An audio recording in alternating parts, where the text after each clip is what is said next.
Lai cho đâm bắn tôi cái tân này cho bên này. Nè bên này.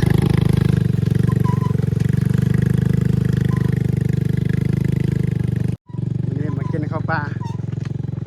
กันมากินข้าวปลาอยู่เที่ยงนาเด้อแล้วก็สิไปเอาอันกาวไปติดนกอีกกาวติดนกแล้วก็ไปซอกปลาใส่เบ็ดในน้ำห้วยเนาะแล้วก็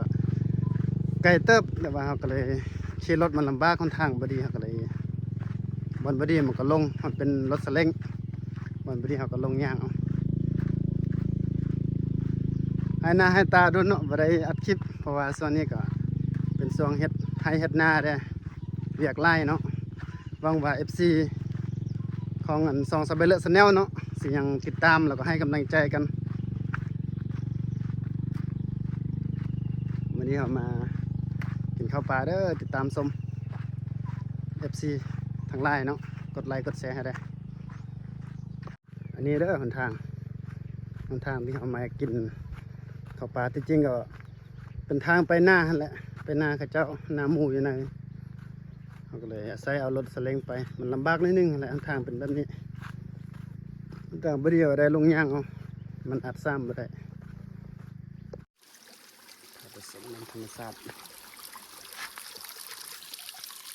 น้ำตกธรรมชาติข้าวปลา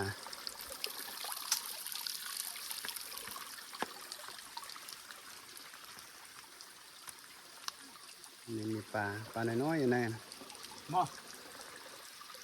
ปลาน้อย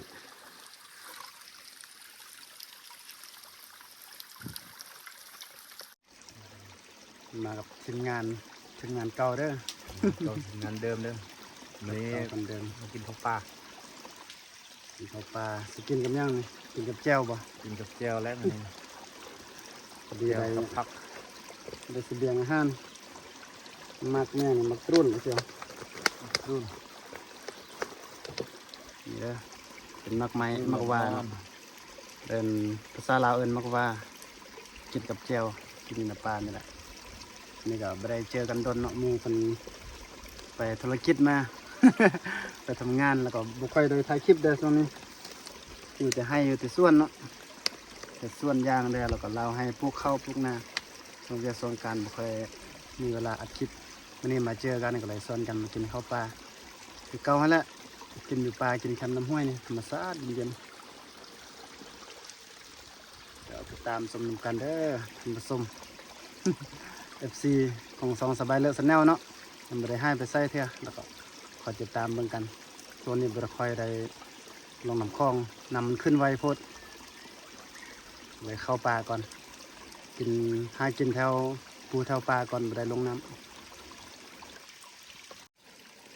ต่อนี่ยังเสียว ตังดักนูตังดักนก ต้องเอามาตักนกตักนูเนาะแสดงว่าเป็นกาวคล้ายๆเป็นกาวเป็นตังอันนี้จะมาพันสมัยเดี๋ยวใช้เบิ่งวิธีเฮ็ดเนาะคล้ายๆแบบเป็นกาวอะไรเนาะเสียวเนาะ เก่า เป็นกาวแล้วเขาเอามา เวลาใช้เขาจะพันใส่ไม้แบบนี้ แบบนี้เราก็มาวางใส่มันได้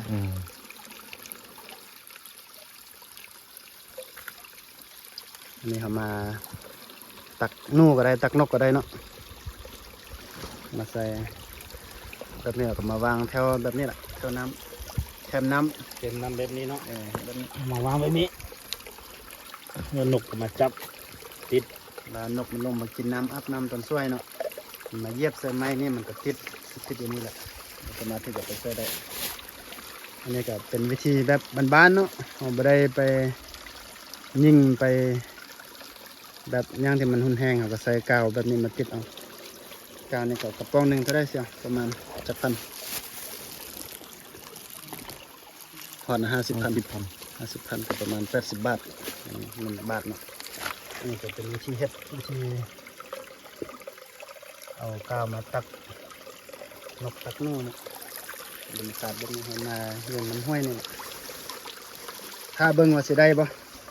ว่านกมันสิลงมากินน้ำตอนช่วยเท่านี้มันสิลงมาเอากาวใส่ไม้แล้วก็มาตักมาวางไว้จากนั้นมันก็ลงมามันก็ติดเราสิมาติดตามเบิ่งว่าสิได้ปลาได้นกจักโตเนาะ อันนี้มาโละ โละงมห้อยเนาะงมห้อยงมปูงมปลาเป็นปลาพันธุ์ได้หลายตัวอยู่ ปลากุ้ง มีกุ้งน้ำห้อยกุ้งตัวบักใหญ่เมื่อกี้พลาดบ่ได้ถ่ายคลิปเพราะว่าอ๋องมมันจะอยู่ตามใบไม้แบบนี้เนาะเอางมออกมาถ้าภาษาบ้านเฮาแบบเอิ้นว่าโละห้วยหั่นแหละมาโละห้วยเท่านี้มันจะมีปลาพันธุ์แล้วก็มีกุ้งน้ำห้อยมีห้อยอยู่กองใบไม้เนี่ยที่มันอยู่อยู่ในน้ำเนาะมันแช่อยู่ในน้ำแบบนี้จะมีพวกห้อยพวกนั้นอยู่ กุ้ง ได้อะ ได้กุ้งตัวหนึง กุ้งตัวนึง โอ้ย โอ้ย เป็น ต อก อกครับ นี่ นี่มันงมแท้ๆเลยนี่เป็นว่ามันงมมาโละห้วยเนาะ นี่กุ้งตัวใหญ่เนาะ โอ้นี่ตัวบักใหญ่ อืม นี่เด้อกุ้งน้ำห้วยเด้อนี่ดินดับๆนี่ เอามาลกแบบนี้เนาะลกห้อยเนาะ แบบธรรมชาติบ้านเฮาแบบนี้แหละมันโละมีกุ้งมีปลาพันธุ์แล้วก็ปลาก้างเนาะเสี่ยง นี่เนาะ มีห้อยน้ำนี่เดี๋ยวหลายตัวสองสามตัวโละไปเรื่อยๆเอาระบายน้ำอย่างนี้มาเจาะบนระบายน้ำแล้วก็น้ำมันลงไปมันแห้งเขาก็มันโละตามใบไม้ โอ้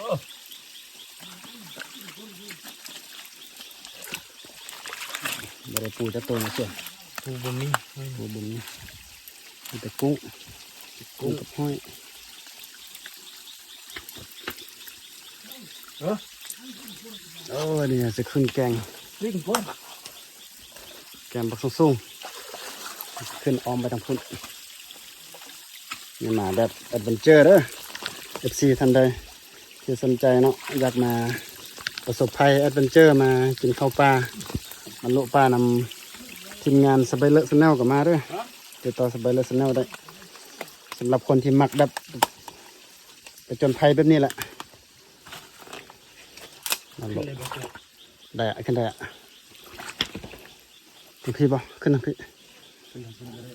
นี่สูงโพดนะลำบากนิดนึง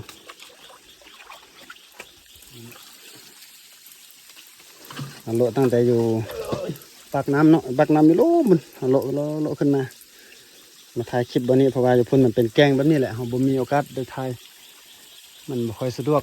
จับกล้องจับโทรศัพท์ บ้านเนาะห้อยอันนี้เนาะอยู่หมู่บ้านเขาเลยห้อยอันนี้ ใกล้กับบ่ไกลสมได้สู้ชีวิต ประสบภัย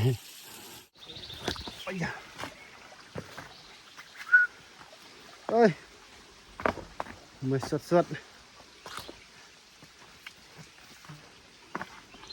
ลมบักปีกินได้อะเซียว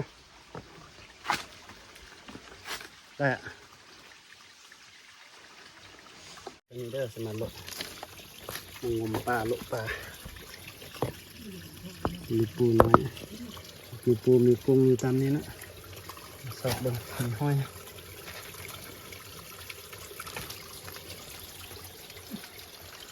ทีมงาน ทีมงานสบายเลยแล้วในแกงที่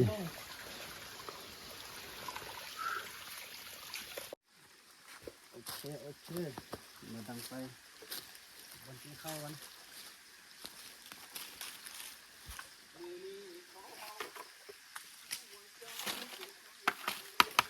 เรามันก็ไปจุดเต็มมันจุดที่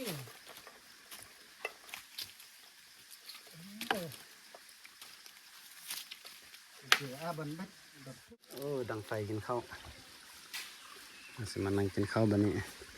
โลมักปีก่อนโลซ้อมมักปีก่อน จุ๊บบ่เป็นลาบนี่ได้จุ๊บ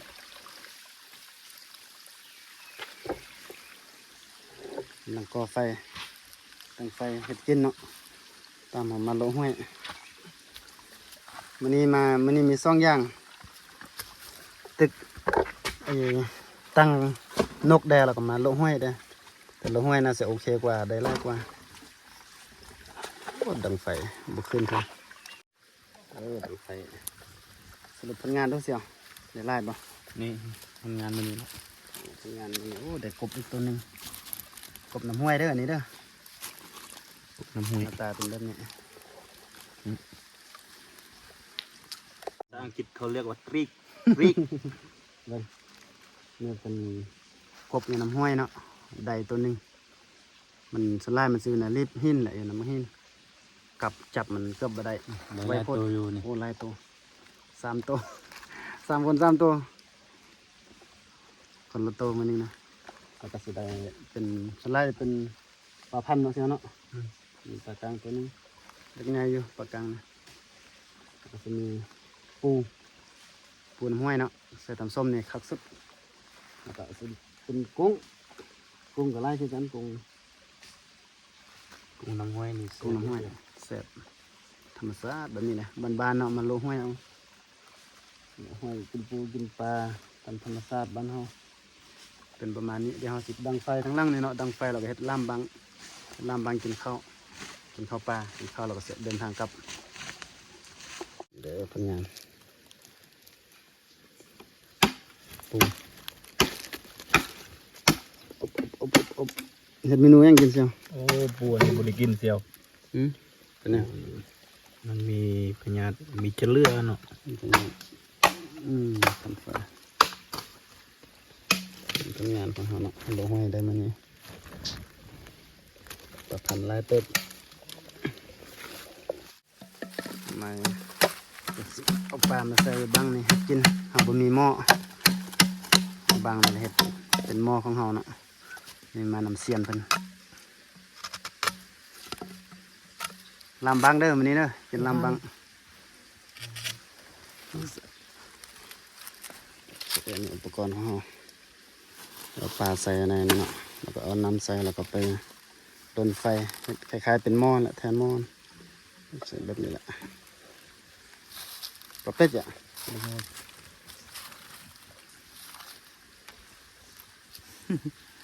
วิธีทำความสะอาดเป็นปลาเด้อในนี้เด้อจะมาติดตามเบิ่งนำกันเด้อลำบังเด้อ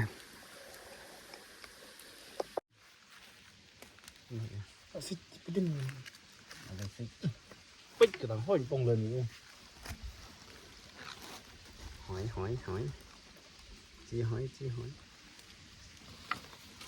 สียงงานง่ายเลยครับผมพอดกูหมดละอยู่ซ่อเลยซ่อเลยกระตุ้น ปลาพันธุ์เด้อใส่นั้นใส่น้ำหม้อเอ้ยก่อนใส่ ก็น่าเห็นต้อง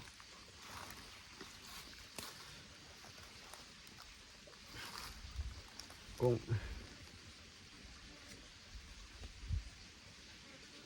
ตาเห็ดเอาพวกหันเนาะ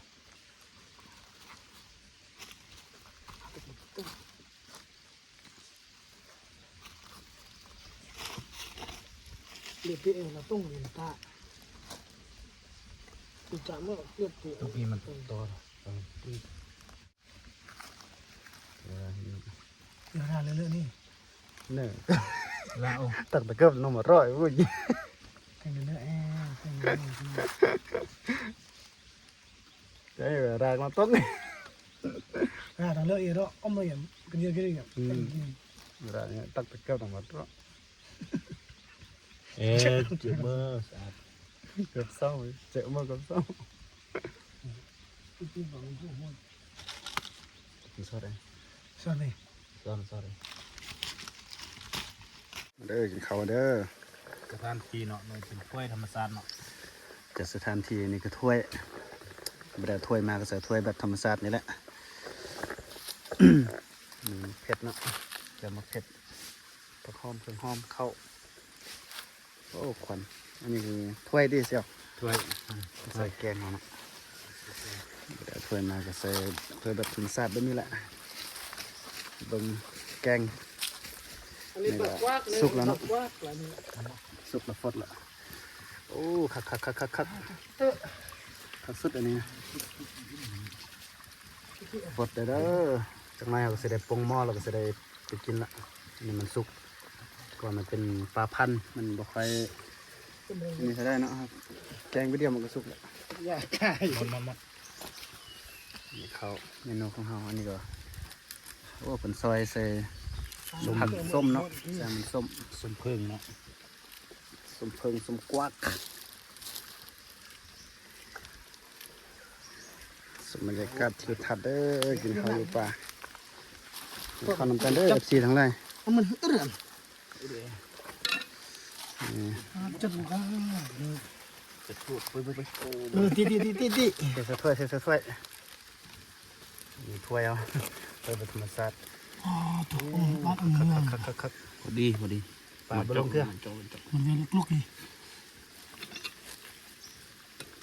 ค่อยล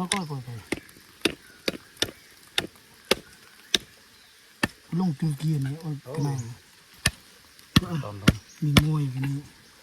บึ้งยังหมดอ่ะ โอ้มีเยอะ โอ้ โอเค เด็ด คัก มันน่าสิกันไม่เหมือนกับตั้ง บักไฟเด้อกินกับพริกแจ่วมากินข้าวปะกินข้าวนำกันเด้อ กันเด้อคน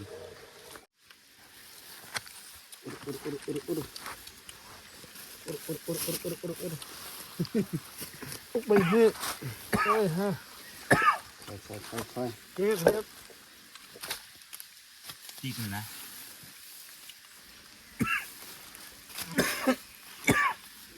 ข้าวเบียร์เลยนี่ข้าวเบียร์เลยนี่จะนับนี่ dengar kayak มาเอาไป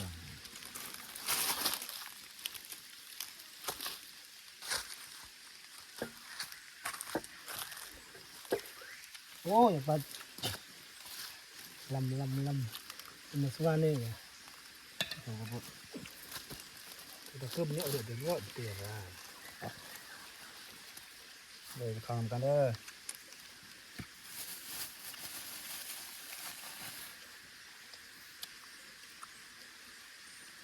cakap kena lam ini kan kuli ni kasper ni kasper tahin ซีนโอ sino คุย yak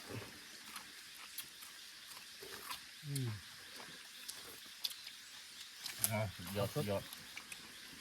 นำมานอน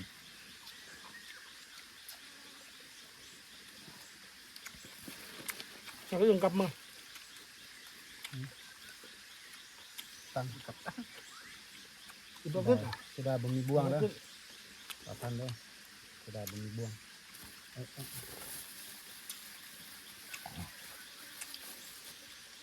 tapi kap ya เจ้ามาแคนเนาะ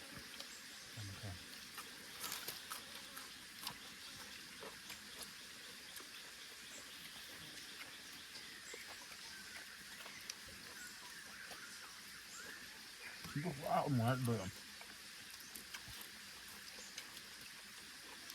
เยอะนะผมไปหมด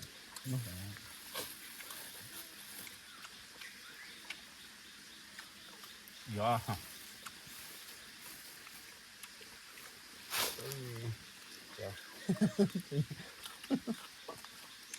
นี่ก็จะอะไร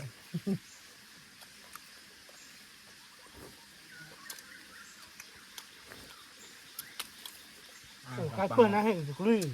ตามปังน้องเป๊ะคักมาอ้อมเลย phát อ้อม cái tài chuyên Nam มันงัด กินหืงาน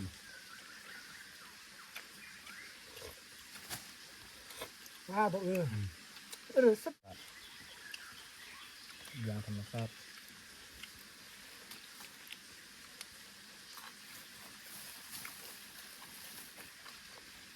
จับพักเองฮะอมงานอยู่จับเนี่ยตอน ป้าจัดลงทันทีว่าที่อย่างเลือจัดกัน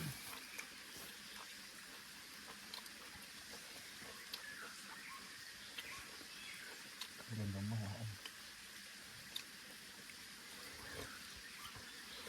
tầm hữu khác rồi ồ để ra được gì cái gì ทำแล้ว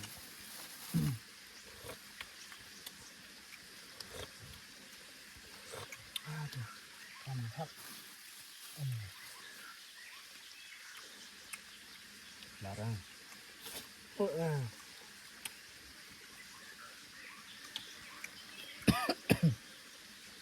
ไปมากแล้ว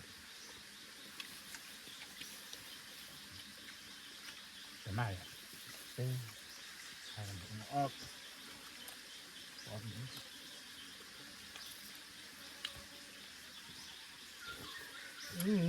โอเค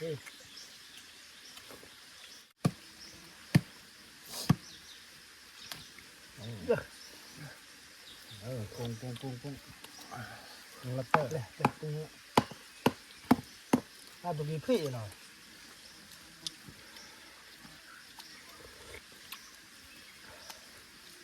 นี่เป็นอะไรปูเลยนี่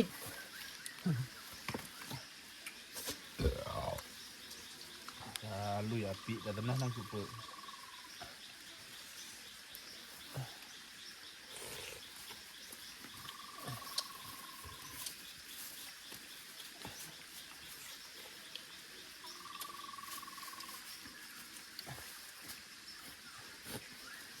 ตั้งอยากปลูกเป็นงัวปลูกม้า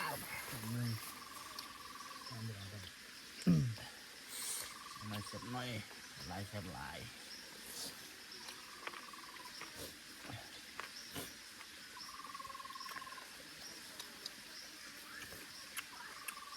ไม่สนใจเลยนะชอบเนี่ยมาจ้า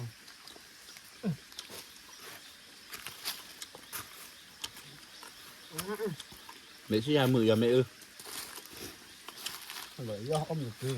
อมกิบเลยห้อง ฮั่นแจ้งสุดยอดเลยย่อที่จำเป็นเลยย่อลาบ หมดเต็กมาตัวนี้ก็หาเพื่อน เอาไปเชื่อมเชื่อมกันนี่กัน